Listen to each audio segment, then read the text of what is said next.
Anong ginagawa niyo pag nakaharap niyo yung mga kaaway niyo? Anong ginagawa mo pag nakasalubong mo yung kinaiinisan mo? Tandaan niyo po ito. When you meet a good person, follow that person. Emulate that person. Kung mabuting tao ang nakaharap mo, nakasabay mo, nakakasalamuha mo, sundin mo yung taong yun. Gayahin mo yung ginagawa ng mabuting tao. But when you meet a bad person, what should you do? You should pray for that person, for the betterment of that person. Pray for the conversion of that bad person. Ang dagdag pa nga ng ating Panginoon ay, makinig ka sa kanila. Yung mga Pariseo, mga hipokrito yan eh. Anong ibig sabihin ng hipokrito? Nagbabalat kayo. Dahil nung unang panahon, ang tawag nila sa mga aktor, sa mga lumalabas doon sa stage, mga hipokrito. Nagsusuot kasi ng mga malalaking maskara, yung mga aktor, para makita sila ng mga tao na nanonood sa malayo. So, ibig sabihin, yung kanilang ginagawa, hindi totoo. Yung panlabas, hindi naman makikita doon sa panloob. Pero, balikan niyo ang turo ng ating Panginoon. Kahit na hipokrito yan, kahit na hindi totoo, kahit na kinaiinisan niyo, meron pa rin kayong matututunan sa kanila. Meron pa rin kayong malalaman sa kanila. Sabi niya, observe all things whatever they tell you, but do not follow their example. Maganda naman yung pinapakita nila, pero hindi mabuti yung kanilang halimbawa. Yung ginagawa nilang mabuti, yun yung sundin nyo. Pero yung masama, matuto kayo.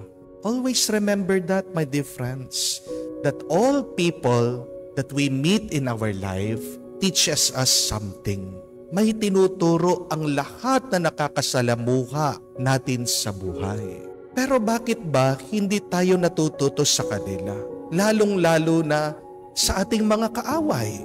Bakit ayaw natin silang pansinin? Dahil nagiging hadlang at sagabal ang ating feelings, ang ating nararamdaman. Di po ba? Kailangan mong alisin yung iyong nararamdaman para mabuksan ang iyong kaisipan, ang iyong mata, ang iyong tenga. Pag nangingibabaw yung masamang loob, kahit na may mabuti na sinasabi at ginagawa ng isang tao, hindi mo yan makikita. Makikita mo pa rin masama. Magbibingi-bingian ka pa rin sa kanya. Yan yung unang alisin natin para matuto tayo sa kanila. And remember this, that when God gives us enemies or hypocrites or difficult people, they are a blessing to us.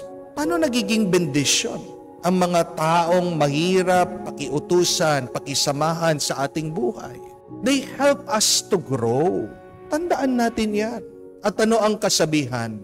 Do not go through life, but grow through life. Huwag ka lang mabuhay. Kailangan mamunga ka. At paano mamumunga ang isang halaman kung hindi mo ito bubungkalin? Hindi tutubo ang bagong sanga kung hindi mo puputulin ang mga lumang sanga. Masakit, pero kailangan. Isipin natin ang ating mga kaaway, mga taong kinaiinisan mo, parang papildiliha lang yan. Ang papildiliha magaspang, di po ba? Masakit sa balat pag nasugat ka.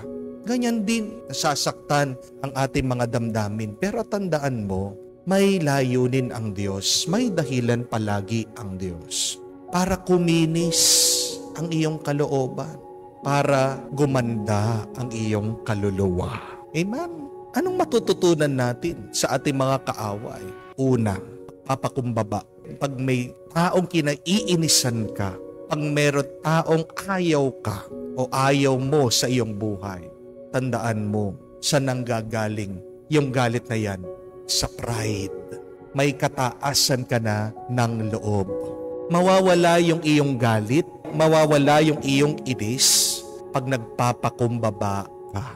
Di po ba? Ang taong palaging galit, mataas ang loob.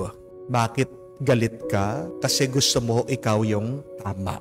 Ang ating mga kaaway, mga taong kinaiinisan natin, mga taong mahirap pakitunguhan, tingnan niyo parang ganito. Sila yung salamin natin sa buhay.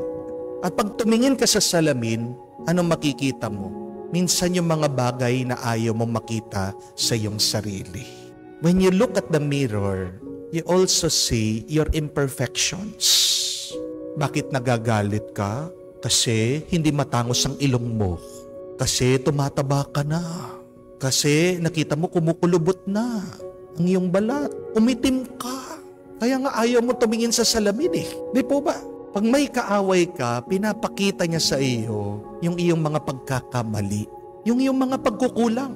And it takes a lot of humility to accept that we are wrong. Di po ba?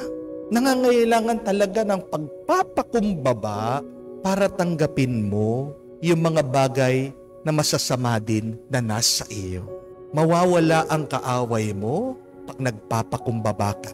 So the quicker that you become humble, the quicker that you will be at peace.